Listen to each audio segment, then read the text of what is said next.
Welcome to Sweet Life Beat Life. We hope this video helps. In this video, I will show how to replace side view mirror Toyota Tacoma. Start by parking on a level surface and disconnecting the battery for safety. Gather a screwdriver, socket set, trim tool, and the correct replacement mirror for your Tacoma.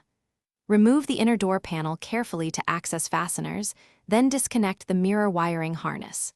Compare old and new parts, bolt the new mirror in, reconnect wiring, and test function before reassembly. Begin by removing any trim that covers screws and fasteners around the door handle area.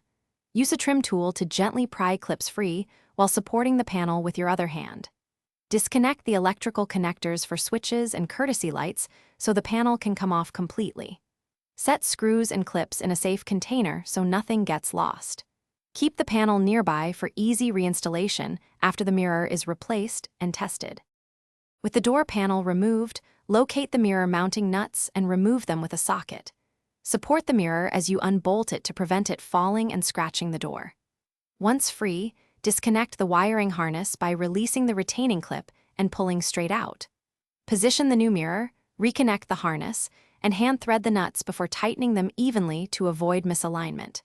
Test mirror adjust and heating functions before reassembly. Thanks for watching. Consider subscribing if we helped you.